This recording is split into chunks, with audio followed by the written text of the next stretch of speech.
Perkenalkan, nama saya Arista Noviana. Saya dari kelas 12 TKJ 2, nomor absen 2, SMK Negeri 1 Sragi. Di sini saya akan menjelaskan tentang pengertian pengembangan usaha, mapel produk kreatif dan kewirausahaan. Yang pertama, yaitu pengertian pengembangan usaha.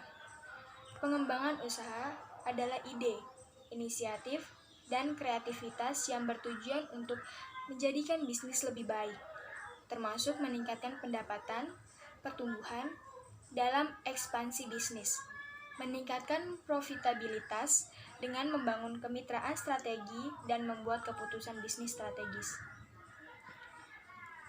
Pengertian pengembangan usaha menurut para ahli. Yang pertama,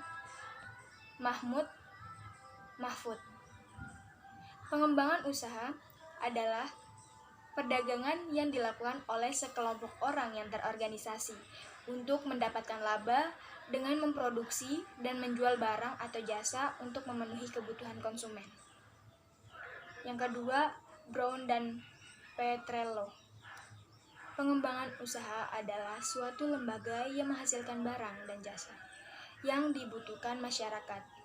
Apabila kebutuhan masyarakat meningkat, maka lembaga bisnis pun akan meningkat pula perkembangannya untuk memenuhi kebutuhan tersebut sambil memperoleh laba. Unsur dalam pengembangan usaha. Yang pertama yaitu unsur yang berasal dari dalam atau pihak internal. 1. Adanya niat dari si pengusaha atau wirausaha untuk mengembangkan usahanya menjadi lebih besar. Yang kedua, mengetahui teknik memproduksi barang seperti berapa banyak barang yang harus diproduksi, cara apa yang harus digunakan untuk mengembangkan barang atau produk dan lainnya. Membuat anggaran yang bertujuan seberapa besar pemasukan dan pengeluaran produk. Unsur dari pihak luar atau pihak eksternal. 1. Mengikuti perkembangan informasi dari luar usaha, mendapatkan dana tidak hanya mengandalkan dari dalam seperti meminjam dari luar. Mengetahui kondisi lingkungan sekitar yang baik atau kondusif untuk usaha. Harga dan kualitas ialah unsur strategi yang paling umum ditemukan. Selanjutnya, arti dari tujuan pengembangan usaha. Tujuan pengembangan usaha yang pertama yaitu penjualan. Staf penjualan berfokus pada pasar tertentu atau kumpulan klien tertentu. Seringkali dalam jumlah pendapatan yang ditargetkan dengan tujuan yang ditetapkan seperti itu, Departemen Penjualan menargetkan bisnis pelanggan dari pasar baru dengan strategi penjualan mereka. Yang kedua, pemasaran. Pemasaran melibatkan promosi periklanan yang ditujukan untuk penjualan produk yang berhasil kepada pelanggan akhir. Pemasaran berperan sebagai pelengkap dalam mencapai target penjualan. Inisiatif pengembangan bisnis dapat mengalokasikan anggaran pemasaran yang diperkirakan. Anggaran yang lebih tinggi memungkinkan strategi pemasaran yang agresif, seperti panggilan dingin, kunjungan pribadi, roadshow, dan distribusi sampel gratis.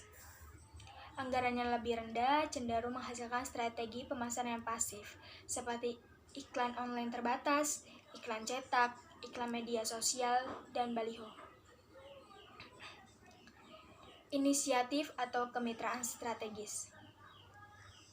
Untuk memasuki pasar baru, akankah ada gunanya melakukan solo dengan menyelesaikan semua formalitas yang diperlukan? Atau akankah lebih bijaksana untuk membentuk aliansi strategi atau kemitraan dengan perusahaan lokal yang sudah beroperasi di wilayah tersebut. Dibantu oleh tim hukum dan keuangan, tim pengembangan bisnis mempertimbangkan semua pro dan kontra dari opsi yang tersedia dan memilih salah satu yang paling baik untuk melayani bisnis. Selanjutnya, manajemen proyek atau perencanaan bisnis. Apakah perluasan bisnis memerlukan fasilitas baru di pasar baru? Atau apakah semua produk yang diproduksi di negara asal kemudian diimpor ke pasar yang ditargetkan?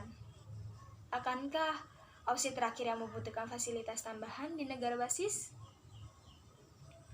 Keputusan tersebut diselesaikan oleh tim pengembangan bisnis berdasarkan penilaian terkait biaya dan waktu. Kemudian, tim manajemen atau tim implementasi proyek beraksi untuk bekerja menuju tujuan yang diinginkan.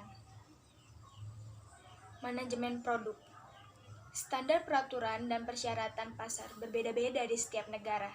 Misalnya, obat dengan komposisi tertentu mungkin diizinkan di India, tetapi tidak di Inggris. Apakah pasar baru memerlukan versi produk yang disesuaikan atau sama sekali baru?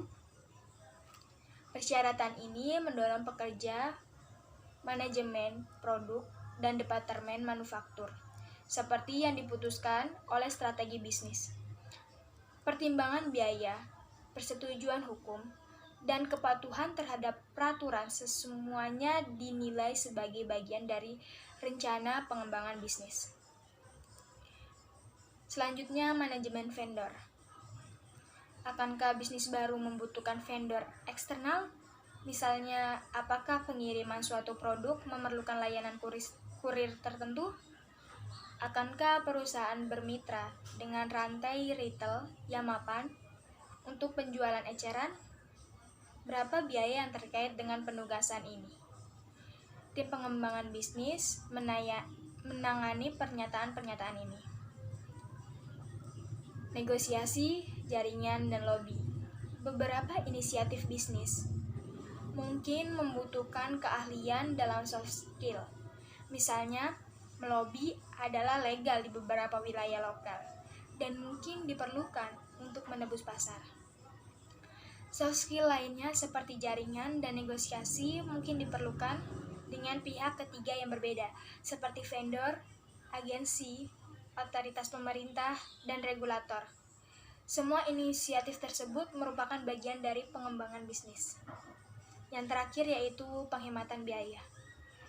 Pengembangan usaha bukan tentang meningkatkan penjualan, produk, dan jangkauan pasar. Keputusan strategi juga diperlukan untuk meningkatkan laba yang mencakup langkah-langkah pemotongan biaya. Misalnya penilaian internal yang mengungkapkan pengeluaran tinggi untuk perjalanan dapat menyebabkan perubahan kebijakan perjalanan, seperti penyelenggaraan panggilan konferensi video alih-alih pertemuan di tempat, atau memilih moda transportasi yang lebih murah. Manajemen dapat menetapkan inisiatif penghematan biaya serupa dengan melakukan outsourcing pekerjaan non-inti, seperti penagihan, akuntansi, keuangan, operasi, teknologi, dan layanan pelanggan. Kemitraan strategis yang diperlukan untuk inisiatif ini merupakan bagian dari pengembangan bisnis. Jadi kesimpulannya yaitu pengembangan usaha adalah tugas dan proses persiapan analisis tentang peluang pertumbuhan potensial, dukungan dan pemantauan pelaksanaan peluang pertumbuhan usaha, tetapi tidak termasuk keputusan strategi dan implementasi dari peluang pertumbuhan usaha. Untuk pengembangan usaha eksternal dapat difasilitasi melalui sistem perencanaan yang diberlakukan oleh pemerintah untuk membangun usaha kecil. Selain itu, pembangunan reputasi juga terbukti membangun fasilitasi perkembangan bisnis. Mungkin sekian yang dapat saya sampaikan mengenai pengembangan usaha. Kurang lebihnya saya mohon maaf. Wassalamualaikum warahmatullahi wabarakatuh.